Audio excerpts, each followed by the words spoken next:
Hi guys, कैसे हो आप सब लोग। आई होप सो आप सब लोग बहुत अच्छे होंगे एंड अपनी लाइफ को अच्छे से एंजॉय कर रहे होंगे।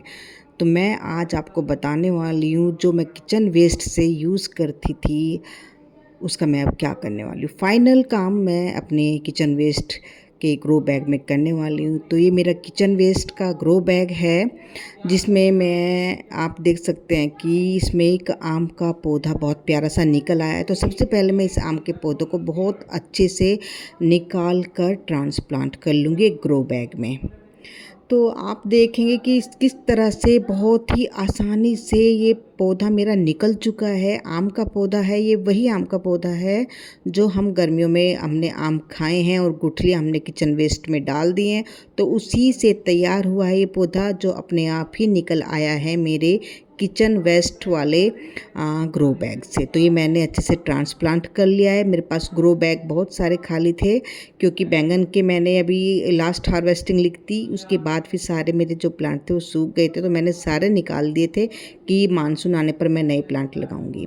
तो मैंने अच्छे से आम के पौधे को ट्रांसप्लांट कर लिया। थोड़ा सा उसमें पानी डालते तो उसको सेट कर दिया है, उसको रखते हैं हम साइड में। तो आगे का प्रोसेस करते हैं, हम देखते हैं।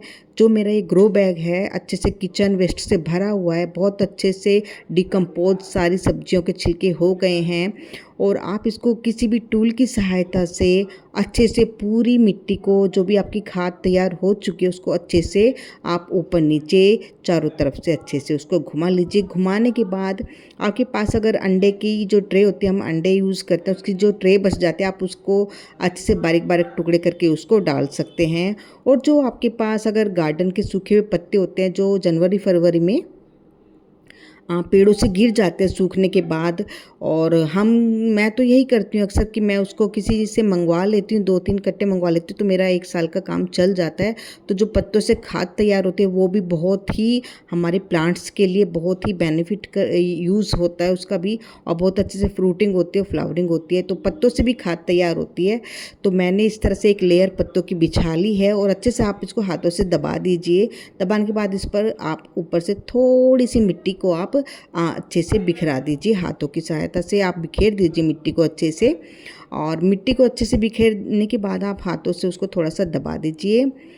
अब आप देखेंगे कि जैसे आप मिट्टी को पत्तों के ऊपर डालते हैं, इसका एक रीज़न है कि अगर हम पत्तों को छोड़ देते हैं और मिट्टी नहीं डालते हैं तो वो भी डिकम्पोज हो जाएगी। लेकिन अगर आप मिट्टी ऊपर से कवर करते हैं तो वो जल्दी डिकम्पोज सारे पत्ते हो जाएंगे।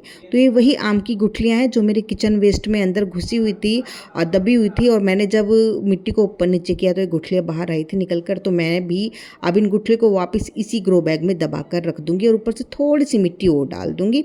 मिट्टी डालने के बाद आपको क्या करना है कि आपको लेना है पानी। पानी से पूरी आप पत्तों को गीला कर दीजिए। गीला करने का मकसद हमारा ये होता है कि जो हमारे पत्ते हैं थोड़ा उनमें नमी बन जाएगी, और जो हमारे जो मिट्टी है जो हमने पत्तों के ऊपर डाली वो थोड़ा सा नीचे चली जाएगी।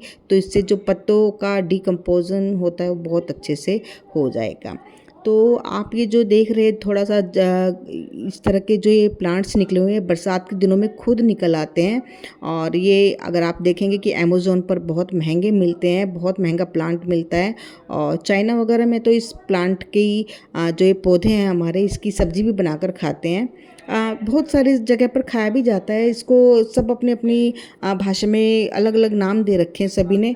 तो मेरे बहुत सारे गमलों में निकला हुआ है, तो मैंने सारे गमलों में से निकाल कर इसको अच्छे से जो मेरा किचन वेस्ट का जो मेरा फाइनल जो खाद तैयार होने का प्रोसेस है मैंने उसमें डाल दिया। ऊपर से पत्तों के ऊपर ये मैंने सारे सूखे हुए डाल दिए हैं। तो इस तरह से आपको डालना है। तो एक बार आप देख लीजिए कि मैं किस तरह से खाद बनाती थी। तो इस तरह से किचन वेस्ट लाती थी मैं नीचे से, और इस तरह से जो मेरा किचन वेस्ट का मैंने अलग से ग्रो बैग बना रखा था उसमें मैं इस तरह से सारे छिलके डाल देती थी और उसको कवर कर देती थी और पानी डाल देती थी। तो इस तरह से सारी मेरी खाद अच्छे से बनकर तैयार हो गई है।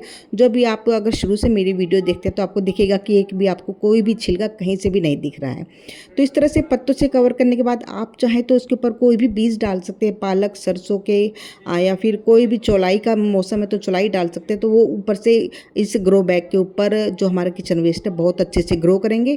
या आप कोई और पौधा भी लगा सकते हैं तो नीचे ऊपर से पौधा आपको फ्रूटिंग देगा, फ्लावरिंग देगा, और बहुत अच्छे से आपको कोई साग वगैरह के बीज डालने तो वो डाल दीजिए, अच्छे से हो जाएंगे हमारे ग्रो बैग के ऊपर।